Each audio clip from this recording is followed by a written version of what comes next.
Okay, I think that we are quite a lot in the room already. We're going to start very slowly so we let everyone in. But in the meanwhile, I can just say hello. Welcome to this webinar where today we'll be talking about all the technologies and all the different technical solutions that we are proposing in order to improve soil health, and also taking advantage of the opportunity of the day today. We are celebrating the International Day of Women and Girls in Science. We thought that it would be a good idea to make a connection between the technical solutions that we are working on and how they can impact society, how they have hopefully a positive impact on society. My name is Laura Nieto. I work for Greenovate Europe, and we are leading the communication and dissemination activities of the bioSOILUTIONS project. Today I'll be facilitating this webinar, but we have many women, very talented women today to present and also to exchange during the session of questions, the roundtable. So maybe today we can start heating up the room a bit, sharing a little Mentimeter. So I'm going to share my screen so you can have access to it. In the meanwhile, where everyone is joining this Mentimeter, I can also introduce our 3 projects today. As I mentioned before, we are bioSOILUTIONS, but we are here today thanks to the joint efforts, joint collaboration with our sister projects, Bin2Bean and FENIX. So the goal today is not only sharing our results and our experiences, but also try to reflect together on how our projects have this impact on society. And for this, we would like to know who you are also and how you want also to contribute to this discussion. So first of all, we would like to know from where are you following the webinar today?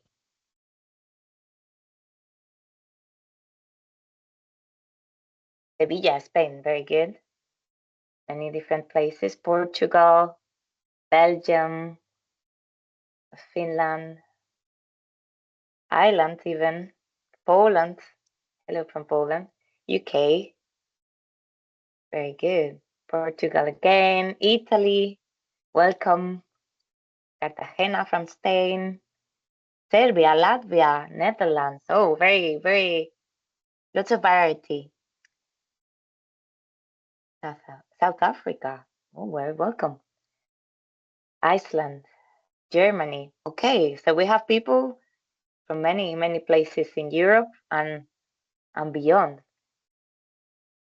All right. Perfect. So now we would like to get to know a bit better what sector you are representing today. Are you working for industry or you are a public authority? Are you in the research or university world? Okay, we can see that it's also quite diverse. However, we still find most of people from research and industry, even though we have also farmers or land managers, NGOs, other that we don't have categorized. Very good. Perfect. Thanks very much. So next question. Are you involved in EU-funded projects? Yes or no? Very straightforward. Just to get to know a bit better if you are working in similar conditions as we do, or on the contrary, you're working on different initiatives. So most of you have or are involved in IU-funded projects. But there is room for everyone. And you can, of course, let us know which project you're coming from if you want to share it in the comments. Very good. Thanks so much for your answers. And then we would like to know a bit further. Is it your project, is it related to soil, or it has to do with any other kind of topics? Okay, as expected, many of you are involved in soil-related projects, which is fantastic. We are going to be speaking the same language today. But again, diversity is welcome. And if you are working on other topics, it'd be very interesting also to have inputs and your approach to this discussion today.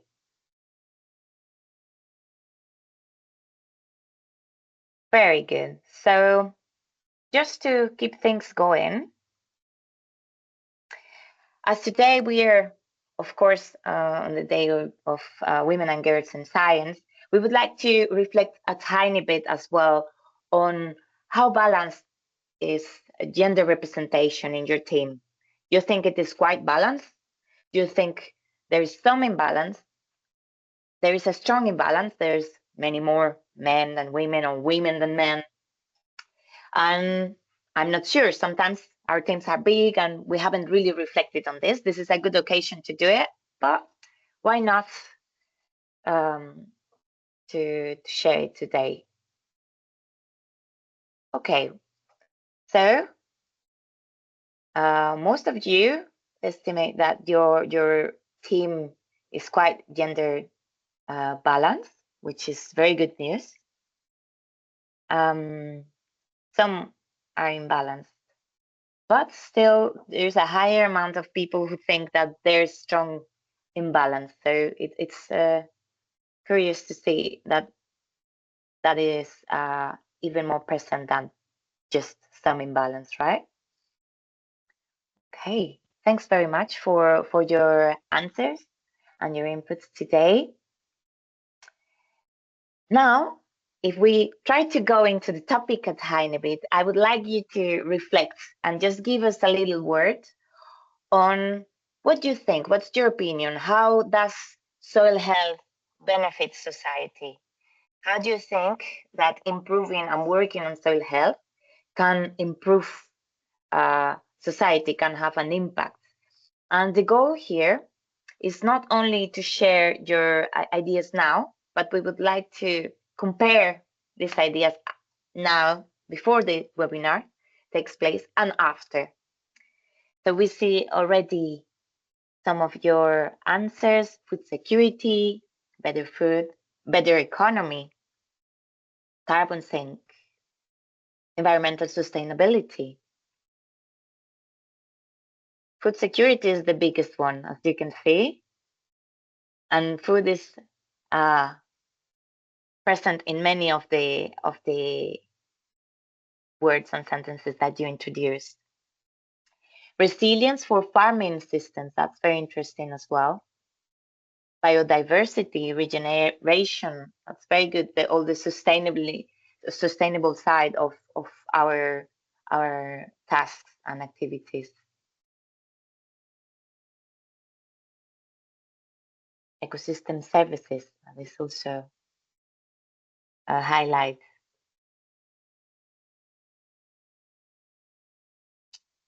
Very good.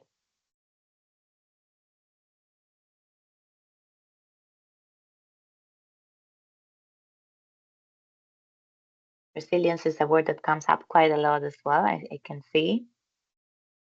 Climate resilience, resilience alone, community engagement as well.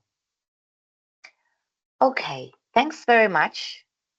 I think that for now we're going to stop with the questions for you guys. Thank you so much for participating. That makes it much more interesting and interactive. Now I'm going to leave open the questions. So here you will have the possibility to ask questions anytime during the presentation to the different speakers that we are presenting today. Don't hesitate to share questions here, and we'll come back to them at the end of the presentation so we can have a short discussion. I'm going to stop sharing my screen because now we are going to move into our first presentation of the morning. I would like to present first Sara Daniotti from ITB. Today, she's representing the Bin2Bean project, and she will introduce the value chain and the tools used to turn biowaste into soil improvers. Thanks very much, and you can unmute yourself to share your screen as well anytime you're ready. Thank you, Laura. I'm sharing the screen. Okay, can you see it in presentation mode? Yes, we can. Thank you very much. Okay, great. So, hello everyone, and thank you very much for being for participating in this webinar. I'm very glad to start breaking the ice with the presentation of the Bin2Bean project that I am coordinating as Consortio Ital Biotech. So during this presentation, I will present a little bit the projects, the results that we achieved in our project in the last 2 years. But I will also focus especially on our social innovations. So before starting, I would like to give you the big picture of our project, so what we want to achieve and what we are doing. Bin2Bean, as you can see here, is really focused on supporting European cities to transition towards healthy soils by optimizing biowaste recycling into soil improvers, by enabling these new value chains that are innovative, economically viable, but I would add also socially sustainable. In particular, the project aims to achieve these overall objectives by, first of all, developing free living labs in 3 different cities, which are Hamburg in Germany, Amsterdam in the Netherlands, and Galio in Greece, that acts as a sort of testing beds for our innovations. Starting from our living labs, the project develops a series of tools that you can see here. We go from an improved evaluation framework, a system, a decision-making system to compare existing solutions that are developed along the value chains that transform biowaste to soil improvers, and include also business models and policy roadmaps, all of them with the aims of targeting cities and cities decision maker to really improve these value chains into their own context. The interesting thing of Bin2Bean is that we do not focus only on technological innovations, as you can see here, but rather we approach our project in a more multidimensional approach. We also include technical, social, and institutional changes because we really recognize that soil regeneration is a systemic challenge. So as such, it requires a coordinated change across the entire value chain so that we can really move from this linear pathway where biowaste are seen as a waste, something that we need to discard, into circular pathways where biowaste are seen as a value that can turn into something that can also benefit our soil. So in this context, Living Labs represent the first and fundamental level of our project for stakeholder and social engagement. As I was mentioned, they constitute our backbone of our co-developing approach that the project is using, and they act as test beds for all our tools and innovation. So this slide specifically focus on show some concrete example that we achieve within our living labs, especially with a focus on this social innovation. So, for example, in Egaleo, our living lab in Greece, here we had to start implementing the full value chain from scratch. And to do that, at the moment, Egaleo has deployed more than 100 bins across the city, distributed household bins, paper bags, and really started to implement the value chain. The aim here is to use bio-waste to be transformed into compost that can be reused into the local grove and the urban areas to improve the health of the soil and the quality of the soil, because Greece is a little bit dry and has some issues in the quality of the soil because also of the weather. What we notice here is that to start the value chain, you really should start from the people. So it is really important to use education and community engagement as entry points to activate the entire value chain. A really interesting activity is the one that has been done in 11 schools of the city, since children were seen as key agents of long-term change in behavior, and also agents to change the behavior of adults. Going on and changing totally the context, we go to Hamburg in Germany.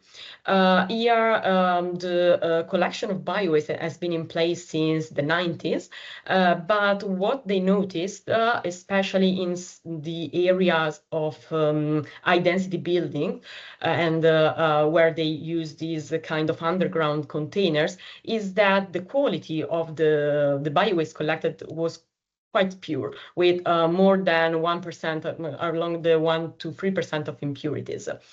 So this actually will decrease the quality, also the soil improvers that could be generated, and also the quantity, because the low quality biowaste is rejected at the plant, at the anaerobic digestion plant.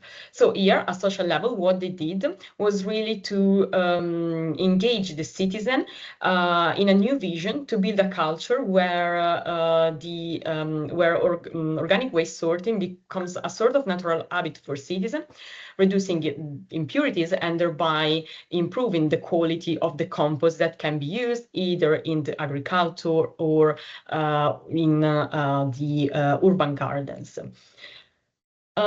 The last living lab is Amsterdam. This one is the living lab with more developing more of a technological innovation related to this kitchen grinder system. So a system that can be installed into the kitchen sink of high-rise building to really be able to collect these bio-waste so that they can then move to processing plants.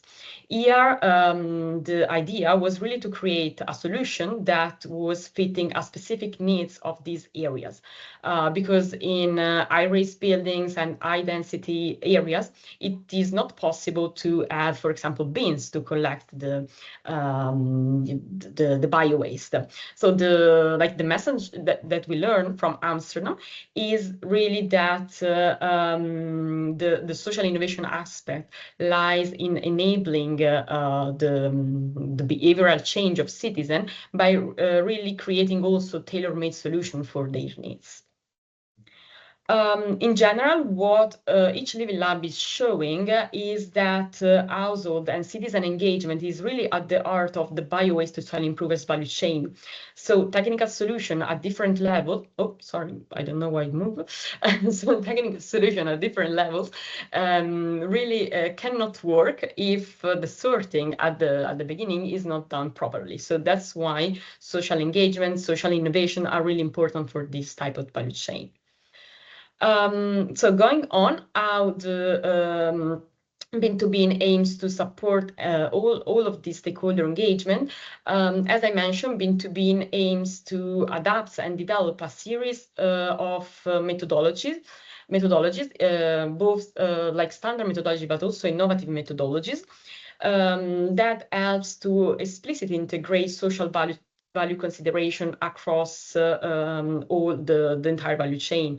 So we start with a mix of complementary methodologies that help stakeholders move from these linear supply chains to circular regenerative approach, including, for example, this mental modeling approach to understand really the problem context and stakeholder needs, used to integrate the different perspective of stakeholder and to map the opportunities to build on.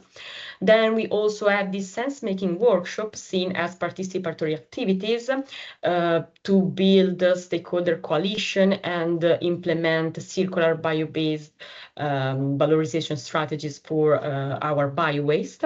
And we go also to discrete choice in discrete choice experiment to really understand the preferences on separation and collection solution from the households and in general from bio-waste sorters in order to align technical and organizational solution with social acceptance. Adding to that, the project is developing a set of indicators that really aims to quantify the socioeconomic impact of biowaste, to not just staying at qualitative level, but also try to quantify them. These include the social net annual cost per capita and the affordability index. And all of them, let's say, arrive into the sustainable business model that we are developing right now. What we did is really to develop a new business model Canva, an extended business model Canva that, as you can see here, extend the value proposition by including social and environmental purposes along the simple profit. And in particular, what we wanted to do is to really include the social value into the business model to show that social inputs and outputs are a crucial part of the value chain and the process. So you really need to consider this social value when you are creating your business. In particular, what is most important is to highlight this social return, so demonstrating how the value recovered from bio-waste can directly benefit the community. So to close, I hope I was not too long, but looking ahead, there will be several outputs of the Bin2Bean project that are related to these social innovations. So for example, we are going to have these new technical guidelines coming in March related to bio-waste collection and processing, and also testing methods, which accounts also for the variable, let's say, of the household, so how to also engage household in this process. Then we are developing a scoring system tool as a decision supporting tool to understand which solution can work better in the different cities. And within this decision-making approach, we are considering socioeconomic criteria, the ones that I showed you before. Finally, in May, we will have a policy forum to discuss on critical issues of public acceptance, behavioral change, trust in bio-waste-derived products, for example, as well as the fair distribution of costs and benefits among stakeholders. All the results of the project will feed into this toolbox with roadmap and guidelines that will aim, as I was mentioning, to really guide cities toward the implementation of feasible approach to really turn bio-waste into soil improvers for making our soils more healthy. So I finished my presentation. And thank you very much. Here are my contacts and also the website of our project if you want to know more. Thank you very much. Great. Thanks so much, Sara. There are a couple of questions in the chat, but we'll come back to them later on, so we can move forward with the next presentation coming from Miriam Romero from Inveniam Group.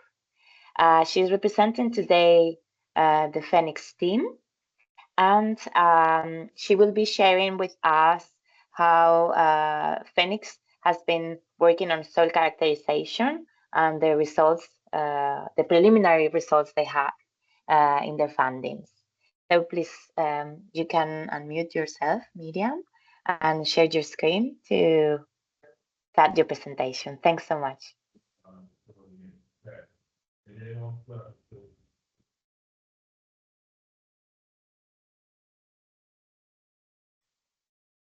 I can't hear you, Miriam, for some reason. I don't know if it's only me. Can you hear me? Yes, now I can. I couldn't hear you Okay. before. Thanks. Thank you. Yeah, sometimes my microphone do something strange. Perfect. So again, thank you, Laura, for the introduction. I'm here today to introduce a little bit what has been the advance on the FENIX project, and well, to also show you how can it benefit also the society. So for those that doesn't know FENIX, at the end, and also the other projects that are here today, we're a little bit started from the idea that, or the opportunity that finally we have with two problems. That first of all, it's the bio waste that it's generated, that it's 34% more or less of the municipal waste, which is quite high, and the loss of nutrients that there is in this loss. On the other hand, we have poor soils that, of course, this is a very important problem also for the society, because at the end, if it lower yields, if there is more water stress, and there is also rural vulnerability, it creates that at the end, we decrease the food security and also the food health. So therefore, on this basis, the FENIX project was born with the idea to take advantage of this bio-waste. From one side, the green waste from the cities, so from the cities pruning, on the other hand, the supermarket bio-waste. So whatever are the leftover from the supermarket, so we take them, we put them into the digester, the anaerobic digester, the green waste for the pyrolysis, and we combine these two technologies that the technological readiness is quite high, but maybe not the advantage that is taken from that, it's not that high. So from one side, we take from the pyrolysis the biochar, and from the other hand, from the digestate, from the anaerobic digestion, the digestates. And what we aim to do is to combine them on a way that they are targeted for soils. So this formulation, let's say that it's not new. There is some literature that says that the combination could be great, but what we aims to do with this project is to really demonstrate which is the right quantities that really help soils, and that they are also demonstrated in the long term. So at the end, with this idea, what we do is to reduce the biowaste that is sent to landfill, so reducing this amount. We also improve the soil fertility, and what is also quite important as well is to reduce the environmental pressures and support the rural livelihoods, because we try to increase or to improve what can be their economic situation. So finally, how it translates. So waste valorization means that we increase the local value chains, or we create new local value chains, and also we increase the soil health, and also this translates again into food security and farmer resilience. So more in detail, what we have been doing until now. So at the end, how we plan to demonstrate that this soil, so this formulation is will be beneficial for the soils. We first do a soil characterization to assess what is the status of the soils. Then when we know each of the soil situation, we try to do all these different amounts of digestates and biochar into pot experiments, and to demonstrate this in a larger scale, not only at pot level. We will do field trials. Unfortunately, at the moment, we don't have the results, but I can advance that we have applied already the product, and we are expecting for the results. The weather this year has not been really good, but we hope to have really positive news early by the end of this year. So finally, again, what we aim to do is not just formulate a product or combine these two products on any way and to see what is the effect, but to really target and do something that could be specific for the different soils that we have in Europe. Then, to be the most representative, we will be applying this product in 3 different countries in Europe, trying to be most representative of the soils that we have. we will have 3 soils, or we have already 3 soils in Spain, from avocado that will be representing more the tropical soil, one that it's abandoned, so it's quietly degraded, and also olive that it's also quite representative from the Mediterranean area. In France, we have cereal land, and in Greece also a wheat land. At the end, with the assessment, in this, we will try to assess the texture, the fertility levels, and the different climates, and how these affect the results. And then we can transfer also these results across Europe so they can be implemented everywhere. The next, what we have, so during the characterization of the different soils, what we have seen is that there are some constraints, but also big opportunities.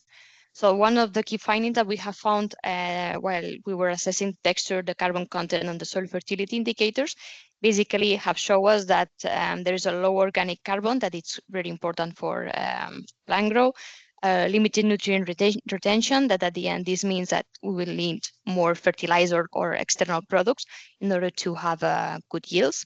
And the structural, there are also big structural constraints that also will limit this yield. So finally, what we have found is that there is a big opportunity because at the end, the product may be used for poor soils, and there is a big potential to revitalize a marginal land. So at the end, this mixture of biochar and digestate could be really positive for these lands that have been abandoned and the properties are quite degraded.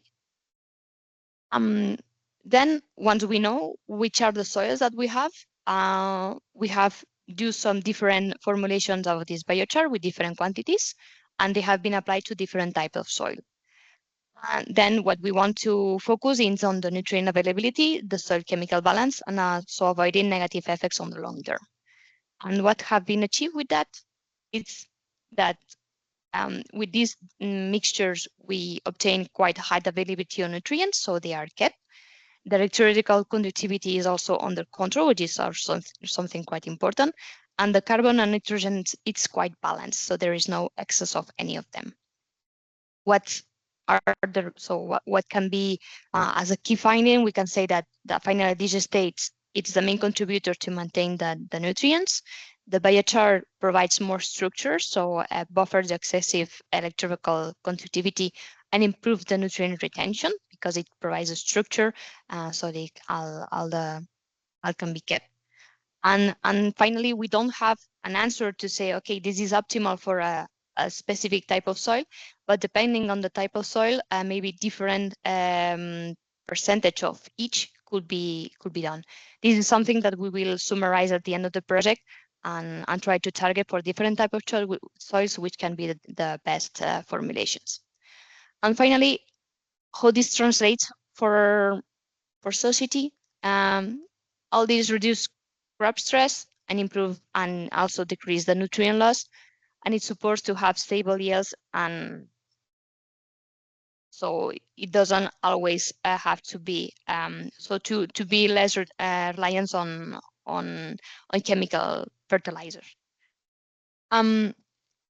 So beyond that, we also wanted to see what can be the long-term effect. So not only that, if we apply the product, how beneficial can be for the plant growth, but also for the environment. So we have seen that applying the combination of the two products, it lowers the emissions. It also lowers the ammonia volatilization, that is quite a big topic here. It increases the water retention, which is something critical also with the climate change, and it also support rural development. So at the end, we want to mitigate the climate change with all this. We want to support this rural development by providing to the farmers new tools or new products that they can be using locally. And also this is very aligned with the European Green Deal. In real world, for farmers, they will have new soil improvers in order to amend their lands. Again, have a lower dependence on mineral fertilizer and have more resilience for soils. For the communities, we have better waste valorization. That means that we are taking advantage of the resources that we already have. and we are providing healthier soils and also healthier landscapes. So finally, what we aim with FENIX is to, with science, enable that the more resilient agri-food systems. So not only by new products, but also with science, prove that all these products will be very positive for the future European agri-food system. So finally, just two messages to take. I don't know if you follow all the full presentation. So biowaste finally can regenerate soils. That's something really important. That soil-specific solutions really matters, not only mixing things without thinking, but really targeting to what are the needs. And that the technical innovation can also deliver social value. It's not only for the soil, but it also matters to society. And well, that's all from my side. Thank you very much for your attention. And well, you can also find us in the website or also follow us in LinkedIn and social media. Thank you. Great. Thank you so much, Miriam. I think it was very clear. And I think those conclusions connect very clearly the research that you've been doing and the impact that it can have in people. And when we actually made the necessary to change the call, we're going to come back to the beginning of the presentation of Vanessa Benito, who works for Geiger, and she will be presenting the technical innovations that have been carried out by BioSOILUTIONS in these 3 years, and also she will highlight their social benefits. So please, thank you again, whenever you're ready. Thank you again, Laura. Well, I will resume my presentation from the beginning, just in case. So I was saying that I was glad to present you the technical progress made so far in the BioSOILUTIONS project. And just as an overview of the project and the technical part, this project aims to develop 4 valorization routes from previous European projects to put it into the market, engaging entrepreneurs, end users, and other key stakeholders to meet their specific needs through the establishment of 3 living labs. The first activity of the project was to produce and characterize 4 biowaste feedstocks. There you have blood hydrolysates, insect frass, and nitrogen and potassium ascorbate. Then several combinations of them with incorporation of some additives were developed to create several soil improver prototypes that were subsequently evaluated in a comprehensive validation process involving laboratory, greenhouse, microcosms, and field experiments. Finally, the final selection of the most promising prototypes is going to be validated in the final part of the project by end users in created living labs. I'll focus this presentation on the development on the prototypes and the results obtained from the laboratory to the field experiments. As mentioned before, a combination of feedstocks was developed based on their intrinsic characteristics and the fertilization needs of farming lands in Flanders and Spain, where the field experiments and the living labs will be taking place. The combinations of the prototypes include the mineral and organic NPK formulations in granular, solid, and liquid forms, 2-form, single, and complex formulations. The prototypes aim to enhance multiple aspects of soil health, including nutrient content and availability, and pH regulation and soil structure. Slow release of nutrients was also considered in the design. So the prototypes were formulated to provide immediate and long-term benefits and to be compatible with various crops and farming systems, for which the feedback of the stakeholders engaged in the living labs has been taken into account during this process. More than 70 prototypes were initially developed. From these, 29 complex prototypes and 10 single prototype formulations were selected to be evaluated through laboratory, greenhouse, and macrocosms, with several crops. And after a screening, 10 prototypes underwent the field trials in Spain and Flanders. The key features considered for the first screening and selection of the best prototypes were the nitrogen, phosphorus, and potassium replacement, the nutrient concentration, the carbon richness, the supply of other nutrients and macronutrients, the addition of any plant stimulant, microbial and non-microbial, and the interest of the industry from which feedback has been collected. Here are the main conclusions from the validation, these first validation experiments. Concerning the yield performance, several prototypes matched or approached mineral conventional fertilizers used as controls, especially estrobite-based and frost estrobite blends with microbial biostimulants. The prototypes frequently achieved higher phosphorus use efficiency, particularly in sandy soils, showing a strong fertilizer replacement potential.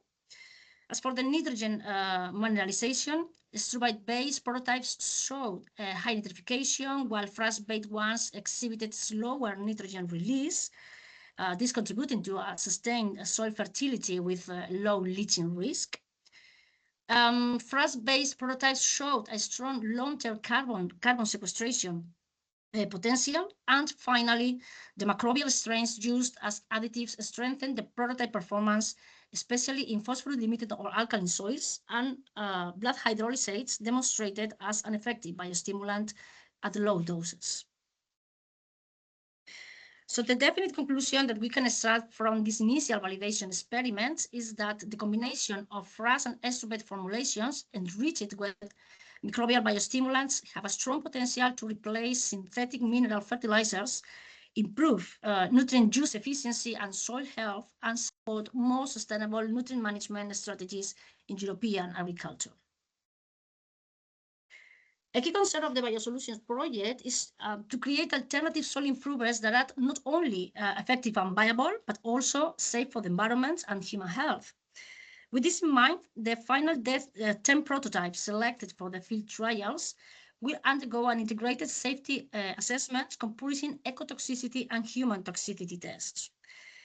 The ecotoxicity assessment includes acute toxicity tests with different organisms from different levels of the trophic chain, from bacteria to soil worms. Effect on the soil microbiota will also be tested by means of microbial respiration tests and metagenomics to see the evolution of the bacterial communities in the soil. Regarding the human toxicity assessment, this includes in vitro analysis with skin cells, considering possible dermal contact with the prototypes, gastrointestinal cells in a scenario where a consumer could eat an agricultural product that could have traces of the prototype, for example, and immune cells as they are part of our defense system. With them, we'll analyze potential effects related to cytotoxicity, inflammatory response, and oxidative activity. Furthermore, irritation and corrosion will be assessed in human tissue models, and mutagenicity will also be evaluated. To date, we have some promising results. Regarding the ecotoxicity assessment, the data obtained so far from the acute toxicity tests demonstrated that all the final prototypes are safe on the environment under the current regulation criteria. And as for the human toxicity, some effects were observed as occurs also with conventional fertilizers. So the usual safety precautions required when handling conventional fertilizers are recommended here with our prototypes. As a final step of the project, and based on the soil health and plant production validation results, 5 finalist prototypes have been selected that are a combination of frost, astrobite, and biostimulants. They're going to be validated in 10 end-user validations by volunteers found through the stakeholder engagement activities of the BioSolutions Living Labs. The validations are currently being carried out in Spain and Flanders, in locations that have different climate conditions, soil characteristics, and agricultural practices, and where the yield of different crops will be evaluated. To conclude, I would like to remark that BioSolution project is not just about technical improvements and putting in the market new products. The development of soil improvers derived from industrial biowaste, especially when done in collaboration with farmers and users, institutions, and other stakeholders, can have a much deeper social impact than is often acknowledged. For example, turning bioresiduos into useful agricultural products can transform how society perceives the term waste or the waste itself, Also, when the involved stakeholders participate in the design and validation, this participatory approach often strengthens social networks and collaboration within the territory. More, the promotion of healthy soils with better structure and microbial biodiversity could clearly translate into social gains, better quality of life, safety perception, and community well-being. I think that some of these concepts have appeared in our Mentimeter at the beginning of the webinar.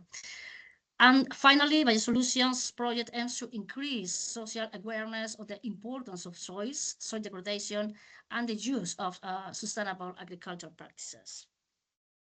So that's everything from my side. Thank you very much for your attention, and you can follow our progress in our website also. So thank you. Thank you very much, Vanessa. Thanks so much for this insightful presentation, where we can actually see that the progress in BioSOILUTIONS has been very important in these years.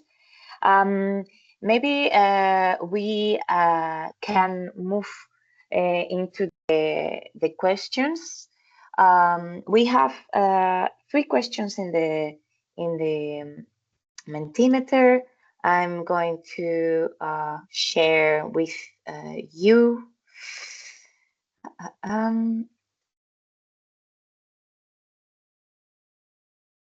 There you go. The first one that we can see is, in which city in Greece do you perform these activities? Referring to Bin2Bean.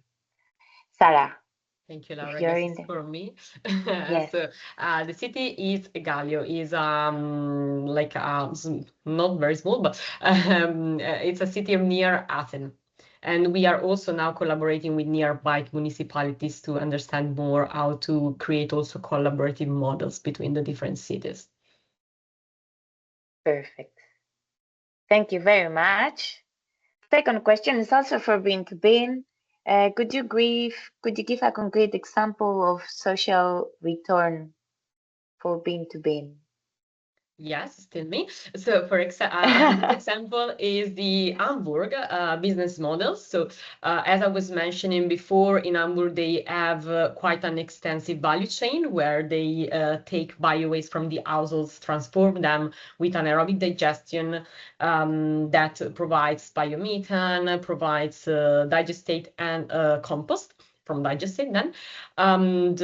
What they are doing, especially like their aim is really to improve the quality and quantity of soil improvers that they can produce, with the idea of selling it. And what they want to do as a social return is really to try to reinvest this type of revenues to reduce the fees that the citizens are paying for the bio-waste management system. So here the social return is to see the money that the household pay for, to the city, to see them reduced. So that's the idea of social return. Here we have a very circular social return. Great. All right, very interesting. Thank you for that. If we keep moving, the last question we have in the Mentimeter is to FENIX. Are you working with farmers already to develop tailored soil improvers? Yes. So finally, the universities are in charge of doing or applying these products into the soil. Are also collaborating with local farmers mainly in Granada, so in the south of Spain, and also in France. So more or less is a back and forth process. Okay. All right. Thank you so much. There are more questions that came up in last minute. Also for FENIX, was the biochar added to final solid fraction the digestate only, or was also biochar added during or before AD phase for outer emissions, less ammonia, more CH4, etc.? It's a very technical question. Miriam, you're muted. Sorry. Now again, yeah, the biochar has been added after anaerobic digestion. So the mixtures have been done once the the digest, so without adding biochar before. But into the project, we are also assessing the effect of the biochar added before the digestion. This result will come in a few months, but we will also assess which is the effect. So yeah, just keep updated just to know what are the results. Okay. Thanks very much. And last question is for Vanessa for BioSOILUTIONS. With you, Vanessa, what is the level of acceptance of this type of soil improver among users? Have they requested quality control or product certification? Very good question. Yeah, there was a survey among stakeholders, entrepreneurs, or whoever who wants to participate in this server about this very the same question, the acceptance of this new kind of soil improvers. I think that most of the opinions of people is true that need resource about the availability and the deal of this the new products to accept the new soil improvers. And I think that also, for example, with broad hydrolysis or broad in general, there was some reluctance that maybe is quite true, because it's a very different and strange, maybe, no, for some people to manage this kind of feedstocks for a product like a fertilizer. So apart from this, I think that it was a general opinion that it's worth to try these soil improvers. Okay. All right. Thank you very much. I think that questions are finished for now.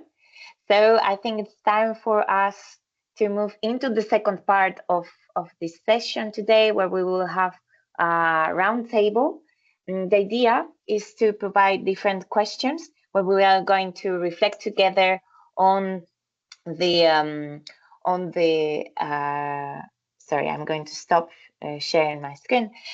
We are going to reflect on different aspects of how turning bio-waste can have this impact on society, how can it be innovative, and also how it can create opportunities in terms of economy or other kind of returns, as we were discussing earlier as well with Bin2Bean. So if you like, you can still ask questions through the Mentimeter. But for now, I'm going just to share the first question that we prepared. You can see it in your phones if you're following the Mentimeter. How these innovations help society rethink biowaste as a resource. I think that this question, it's more relevant for FENIX. So, Miriam, if you would like to share with us your answers. Yes, I can answer. So I think regarding in general circular economy, one of the main barriers that we have is cultural. So at the end, for decades, biowaste has been framed as something that we have to get rid of it, so we don't want to see it. But at the end, it's something with a really big value. At the end, the innovations that are being developed lately, for example, the ones that are being developed in Bin2Bean, in BioSOILUTIONS, or in FENIX, have both the technological and social. I think they are helping to change a little bit this narrative. So first, we know that the technologies prove biowaste that can be transformed into high quality and also safe and traceable soil improvers or products for soil. So with that, when people see food scraps, burning residues, digestates, or any other kind of biowaste, they can see that something that it's stable, that it's nutrient rich, and that can also have the potential to regenerate soils. And I think this helps a lot to shift this mental and make it easier. Second, I think this innovation is also making to make the process more transparent. So at the end, right now we have a lot of digital tools, we have monitoring system, we have quality standards, so a lot of things that are helping to ensure that there is more transparency in all this process, and also that the citizens and farmers can trust what has been produced so that they cannot be harmful for their land. So at the end, also the trust is also something very basic for the acceptance of this kind of new products that coming from waste. And third, well, this innovation also connect the waste management with broader societal goals. So, for example, we are not just only say that we want to recycle bio-waste, but we also say that we want to restore soils, to mitigate climate change, and to create new values for the regions. So that at the end, the bio-waste is not just only something that we want to get rid of it, but it also get transformed into a positive part of the story. So I think besides the cost or the economic benefit that it could have, is also like something that could help that people see it as a resource.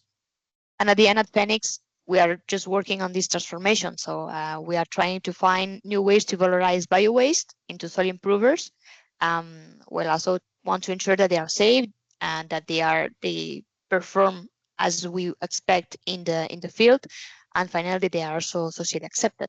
So combining technical validation with participatory approach, we aim also to show that bio-waste is not just the end of the pipe. So it is not the end at that point, but it's also the start of new value chains and very positive for the society as well.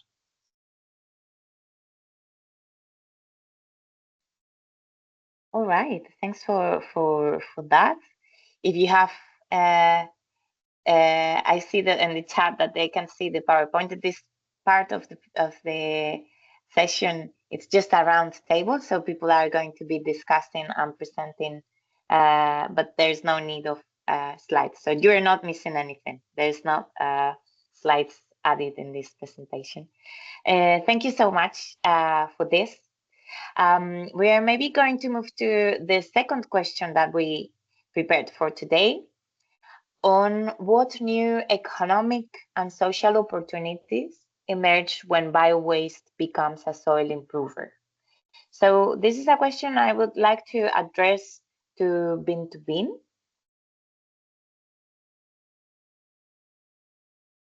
If Sarah can Yes, sorry, unmute. I was Yes, muted. perfect. I was not able to No unmute. problem.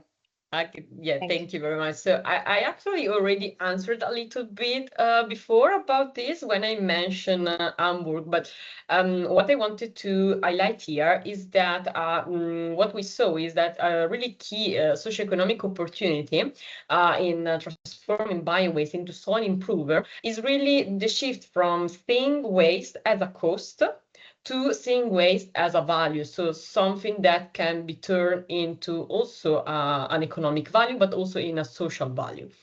So instead of representing just an expense for the city and for the households, really they become a way to generate revenues at local level. So cities can retain this value into their territory and into their city, and also with the idea also of strengthening their resilience, their independence from external outputs such as fertilizer. And a very, I think, a very important success case on this topic is the Hamburg case that I explained before. So the idea of returning the revenues into the urban context, into the households, so that households, for example, pay like a lower fee in waste management. This is why for us it was very important to really highlight this social value into our business model, and that's why we created this new extended business model Canva, because we really thought you cannot have a business model that it's only focused on profit level if you do not consider the social value, the social return as a profit.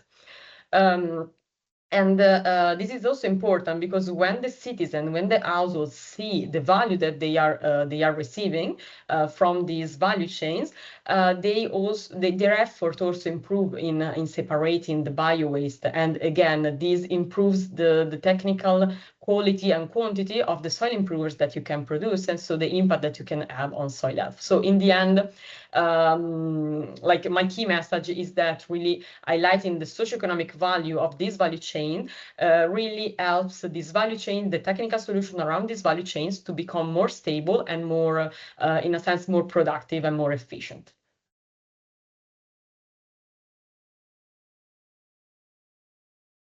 Oh, you are mute, Laura. I cannot hear you. Thank you. Yes, I was just saying that, yeah, indeed, it makes sense. And I think that we can hear from other projects as well to get an answer and to get a different approach. Maybe it's similar, maybe not.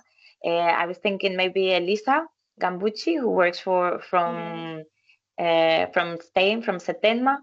Would you like to let us know what is the position on this from BioSOILUTIONS? Yes, thank you very much, Laura. Well, most of the things have already been commented by the speakers and also by Sara in her reply. What I would like to point out here is that economic opportunities in the case of, let's say, bio-waste-derived circular fertilizer are more spread across the value chain. So they are spread across those that generate the feedstock and the bio-waste, and then those that produce the compost or any other circular fertilizer. I think it's a bit tricky, to speak of a very specific economic opportunity in this case, because yes, we have to design the business model taking into account this, let's say, wide ecosystem to create our final products. And also, let's be honest, usually circular fertilizer are sold cheaper than the mineral fertilizer. Because of many issues, it can be social acceptance that it can be tackled with proper testing and certification. And I think that a lot of work has been done until now. And also, I think that end users benefit a lot economically from circular fertilizers. Because as I said before, usually they are cheaper. And moreover, most of them, especially biological, bio-based circular fertilizer, because not all circular fertilizer are bio-based. Some are mineral, like struvites or any other phosphorus salts. These bio-based fertilizer usually help to improve the soil health. And when you have a better soil, you have a more resilient agriculture system, and then you need to bring less inputs to your farming, and so you have this economic advantage for the farmers. As per the citizens, also there can be an advantage economically because they can pay less taxes. I would say that it also depends on the level of advancement of the waste collection system, because sometimes you don't have the bio-waste collection system, and as a city you have to implement it, so that's more cost, and maybe as a citizen you don't see the economic benefit immediately, but on the long term definitely you can have it. And of course, the social opportunities, just to mention a few, there is a stronger urban-rural partnership. That it's something that here in Europe we are really seeking for, because the feedstock are generally produced in the urban or peri-urban area where you have the industries, and then you bring the nutrients back to the rural part. And then, of course, as my colleague said before, the creation of these ecosystem innovation, co-creation ecosystems, etc., that really helps to strengthen the stakeholders, all different kind of stakeholders collaboration. And then, of course, we improve food security. I would say that there can also be some improvement in the health of the population, depending on what are the effects on the soil of this circular fertilizer. And of course, if we are speaking that we are removing waste, let's say, from being the problem to being a solution, again, we can have this improvement in the soil health. And yes, that's all from my side. Laura, I don't know if you have any comments or question, I'll be happy to answer. Thanks very much. I think as this is this aims to be a kind of discussion, and we have some questions in the chat and also in the Mentimeter. Maybe we can reply some of these questions, and then we can move into the last question of to our speakers. If that's okay, I think that will make it a bit more dynamic. So I am sharing with you the screen so you can see the questions that have been asked in the Mentimeter. There we go. Are CapEx, OpEx, or TEA available to support the scalability and market readiness claims? I'm not sure who this question could be addressed to. Maybe Yes. Elisa, or yeah. Maybe I can provide my my point of view. In the specific case of biosolution, we are still making these calculations. But what we have seen is that, for example, in the case of OpEx, for example, struvite, okay, to collect struvite, the OpEx are very high.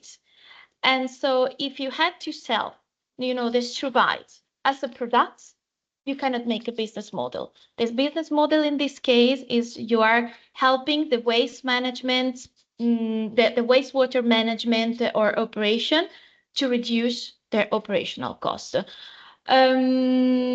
So I think there is no one answer to this question. It really depends on the circular fertilizer that you are referring to. It depends on the local scale on which feedstock you are creating that fertilizer. So, and now I don't have any concrete examples, but maybe you can write me an email. I write it in the chat, okay, so that you can have it. And I can send you all the completed studies that we have, those that can be shared, of course, not, the typical confidential deliverables from the European projects. Okay, thanks very much. The next question is, what measurable soil improvements are observed after applying bio-waste products and over what time horizon? So who would like to reply? Maybe I can also start, and then Sure. my fellow speakers can go on. A typical soil improvement is usually that you have more organic carbon in the soil. It's not something that you can see in 6 months. It usually takes maybe 2 or 3 years to have an improvement of 2 or 3% of the carbon matter in the soil, at least where I'm living. I'm living in the south of Spain. It's a semi-arid Mediterranean climate. I guess that if I were living, I don't know, in Great Britain, that would be different. Yes, that's the time horizon that we see for this kind of indicators. There is that 2-3 years, but there are others, like, for example, salinity and the presence of some specific metals in the soil that can be measured on a shorter term. Very good. Anyone else would like to add anything to this? No? Then I will move into the last question in Mentimeter. How is soil benefit quantified? Soil nutrients, microbes. How is degradation defined and baselined before intervention? You can answer this one if you want. Yes, thank you, Miriam.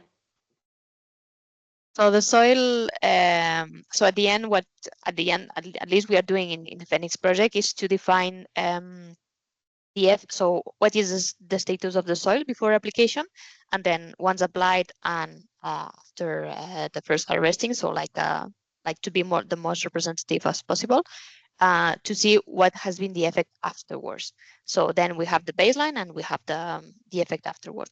And in any case, on each of the plots, so the design has been, so the experiment has been designed to always let one of the plots without the application of any type of amendment. So we can always see, even after the climate conditions or whatever is happening during experiments, to always have a reference of what is the status of the soil without applying the product at the same time.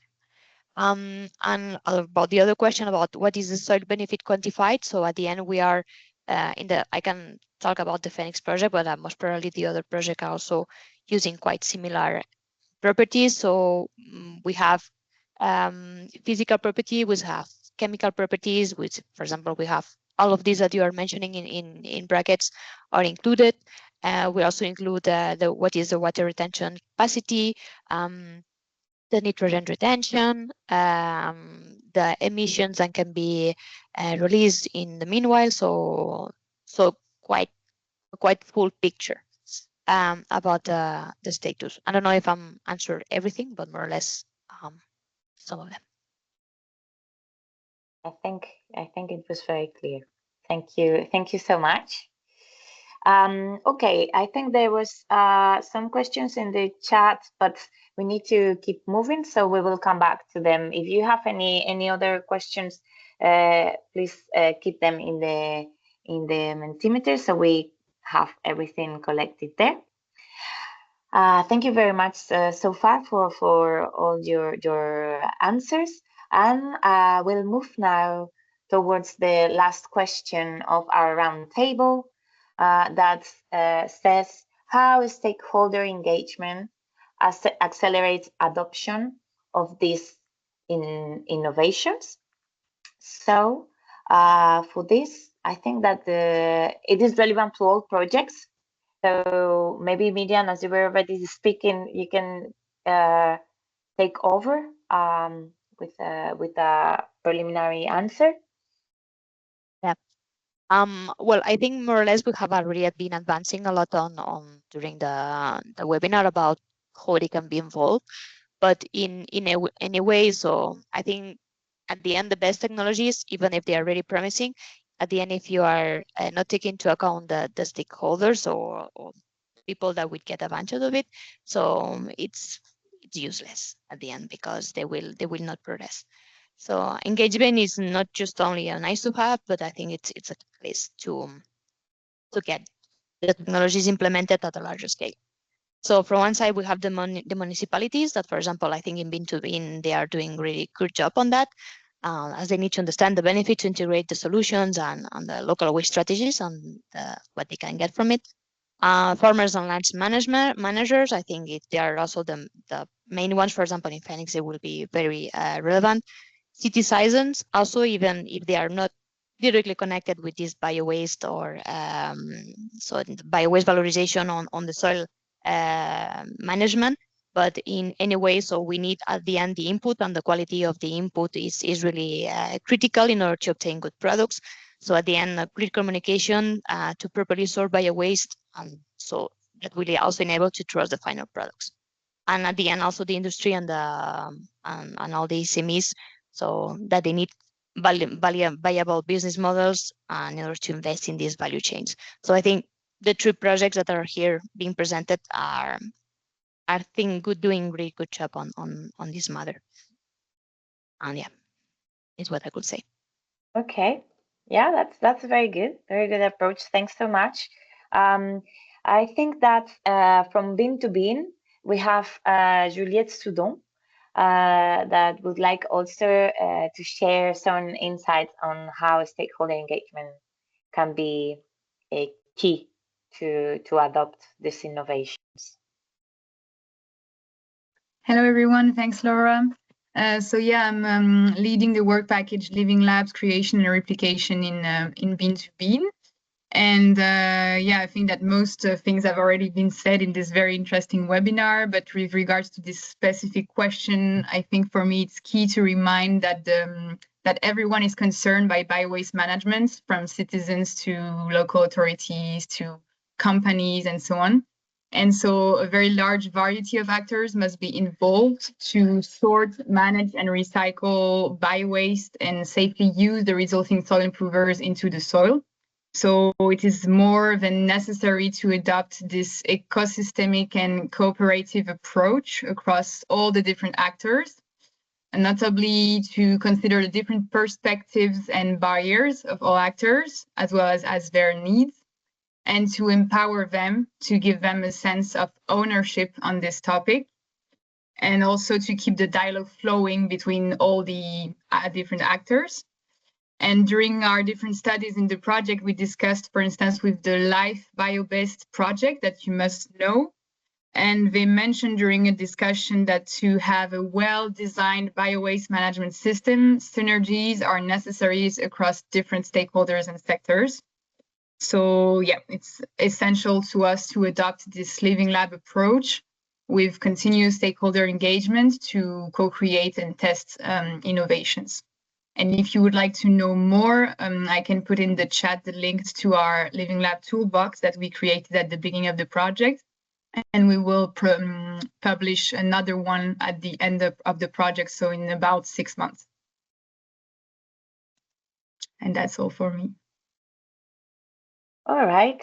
Thanks so much, Juliette, for sharing also the approach from Bin2Bean. It'd be great if, yeah, indeed, you could share that toolkit on the chat. And last but not least, we have also the contribution from Livia El Kawad, who works for CSCP, and they are in charge of leading and managing the tasks related to living labs in the BioSOILUTIONS project. So please, Livia, would you like to share your point of view or the approach of the project? Sure, happy to. Thanks, Laura. So, I mean, I can only really build up on what has been said by all the speakers and now especially also Juliette and Miriam. So within BioSOILUTIONS, we have 3 living labs, as Vanessa already mentioned, 2 in Spain and 1 in Belgium. And yeah, they are really just a crucial part of ensuring that the soil improvers that are being developed by all the technical partners in the projects actually fit the needs of the relevant stakeholders. And we're sort of doing this in a twofold manner. So on the one side, we have the ongoing co-creation during the Living Lab meetings with all the different stakeholders where they provide very specific feedback on the soil improvers that are being developed and in turn are, of course, by us kept up to date on project developments and outcomes. And then on the other side, this is also a part that was also mentioned before, we have really this co-creation and validation of the soil improvers by farmers under real life settings. So to really test and understand the applicability of the products that are being developed. And here, of course, the goal is to test the effectiveness of the products to make sure that they're compatible with all the existing farming practices in the different regions. And then, of course, also to identify some areas of improvement. And I really think that these testimonies and also endorsements, hopefully, of the farmers that are currently testing our products from BioSOILUTIONS will really also help convince other farmers and other actors to take up the soil improvers. Once the project is finished. So to really have these testimonies from actual end users, I think really goes a long way in making sure that the products are then taken up once the project is also completed. And I also still wanted to highlight a specific stakeholder group that have now participated in numerous Living Lab meetings, and that would be really young agricultural students. So I think this is a really nice opportunity now that they have to really be present and follow this whole process of product development, testing, and experiencing these research and innovation products also firsthand. And their involvement in making them aware of soil health and the products that are being developed in this field, I think is really important to make sure that, future farmers are already aware of all these issues and the really good products that are out there in the field and are then also more keen and open to take them up once they finish with their education and move into the real farming practices. So I think that's a really nice aspect that is currently happening in the living labs and BioSOILUTIONS. It is indeed. Yeah, we've had the occasion to discuss this in previous meetings, and it was always raising up. So thank you so much, Livia, for this answer. And now to conclude, as we have passed a bit the time of ending, if there are no more questions, as I can see, I would like to maybe conclude and close this session, coming back to our questionnaire, to our Mentimeter. And this time, I would like you to share again the impressions you got, in your opinion, now after seeing all these presentations and the different interventions from our speakers, how do you feel that soil health benefits society? What is the impact or biggest impact? And check if your ideas have changed a tiny bit from the previous the question asked previously at the beginning of the webinar. So you can start answering, and we will see community engagement. Yeah, for sure. That's the very first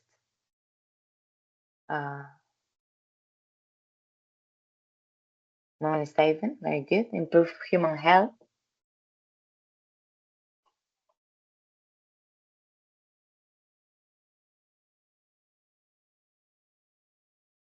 Safety. Little by little, we're seeing how people reply.